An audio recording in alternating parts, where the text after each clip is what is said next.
Hi YouTube, I've just bought £80 Ford Mondeo on eBay. Basically it was burning a load of oil. There was MOT until the end of the year, and there's just some various issues with it, and I'm going to try and fix them.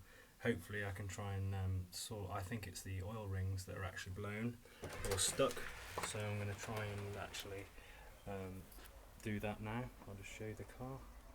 So here it is. It's a 2005 Mondeo LX. It's got cruise control. It's the same as the one I've already got here. So they're both LXs, 2005. That's my current one, and this is my new one. So it actually came with some new oil. Came also with a Haynes manual and a air filter. I think it's got about 115,000 miles on it. No history, I don't think. I haven't checked this one side. See, don't think. Oh, there is a service book. Didn't even realise. Don't know if there's anything actually in there.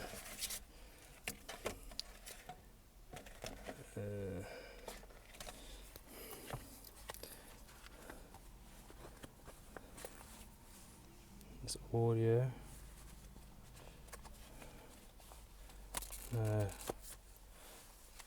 There's not that's got a service book with it, but I'm not surprised. 80 quid.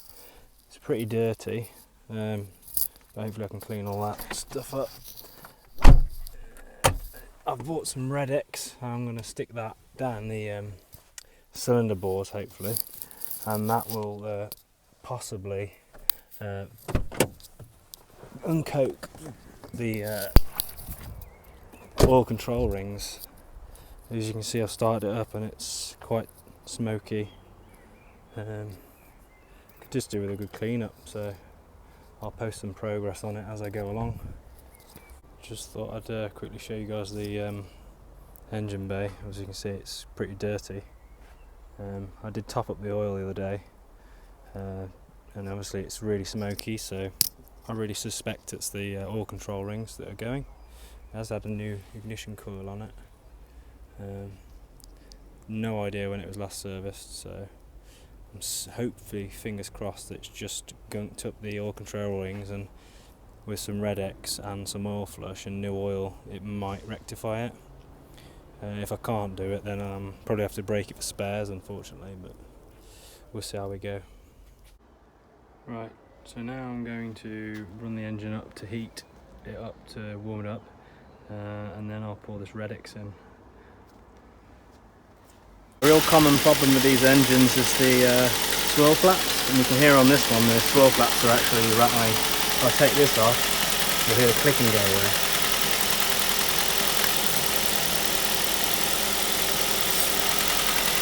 And back.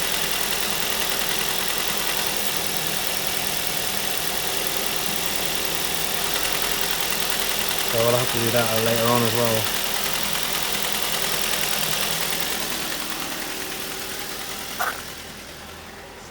Smoking yet.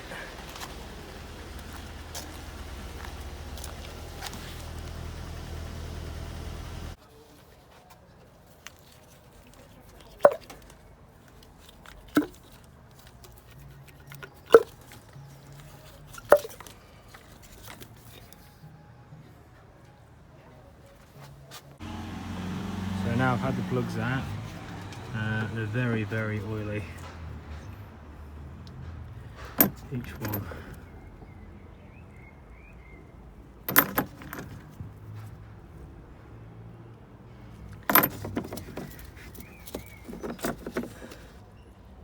Cylinder 4 was actually smoking when I took it out.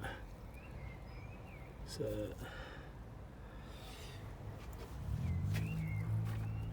I'm going to pour this Red X in there.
settle for 24 hours.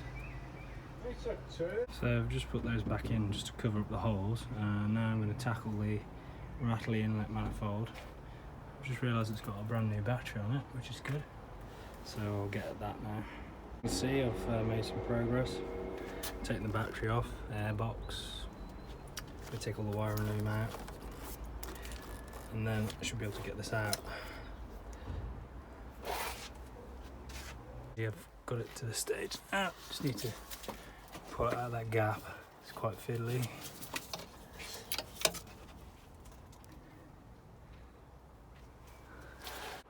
Quick update here, I've just got the manifold out, and I'll just show you the state of the actual flaps in there. They're knackered, and you can see all the oil residue. It's really bad. So I have to clean all that up and clean the PCV valve. Could be blocked as well. I've now cleaned the PCV box out. It's all dirty. PCV is back in place, and now we've got to do the inlet manifold.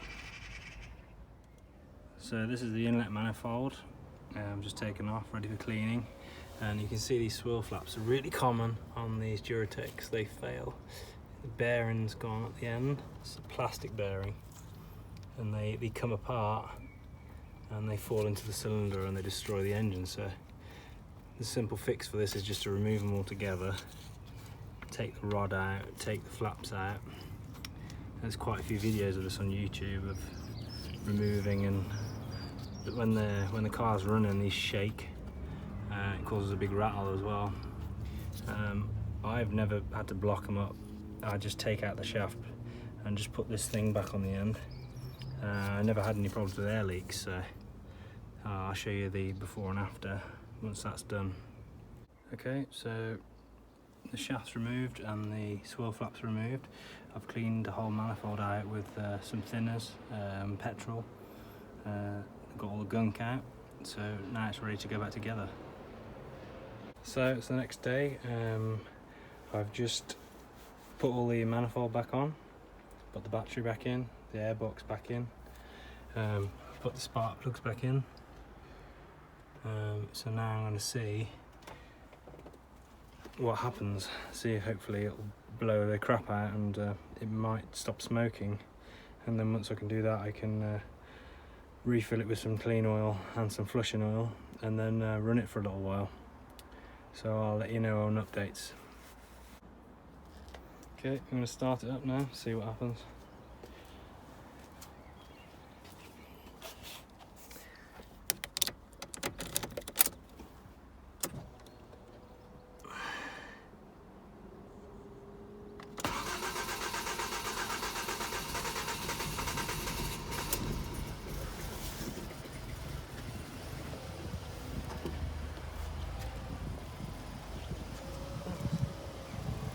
Seems to have fired up okay. No smoke yet.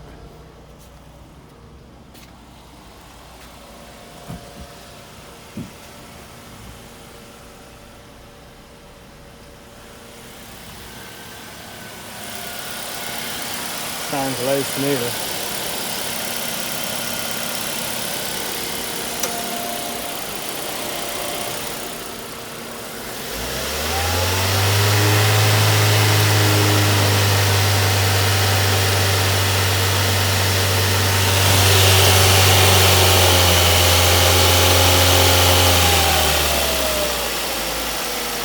So I've just changed the oil and put some flushing stuff in it. So now I'm going to just tackle the rest of the car, try and give it a clean. It should come up quite well, I think.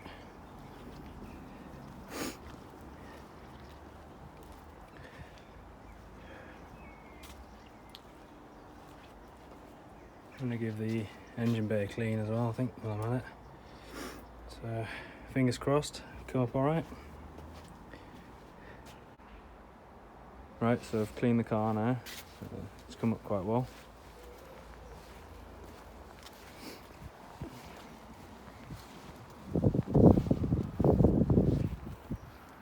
I've cleaned the engine bay.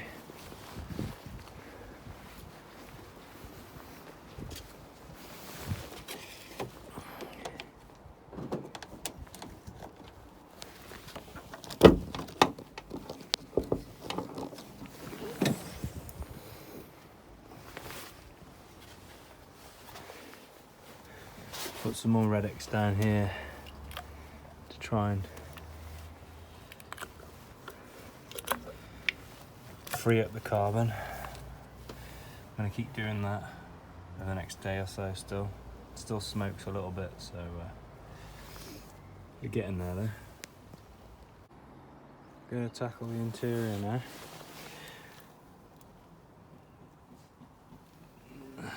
So there's a lot to do in here. It's really shitty.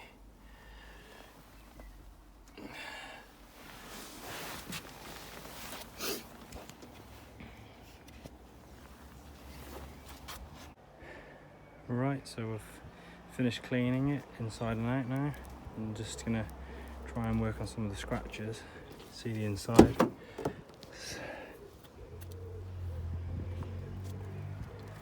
Clean it pretty well. There's a bit of carpet damage down there. I've got some bits from my other car in here.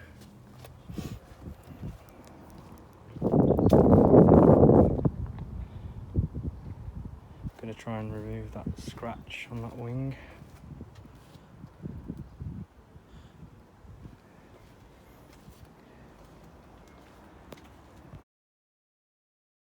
So the update on the car was that sadly it kept smoking. There was not really much else I could do with it. I established that it was the piston rings, I think, that were gone, and they couldn't be unstuck. I think they'd just completely worn, and the bores had worn. So I was forced to sell the car as it was for spares and repair. A guy just bought it as a stopgap car. The car drove fine, and it still had its MOT, so I made a little bit of money out of it, and hopefully you guys have found some useful information in the content.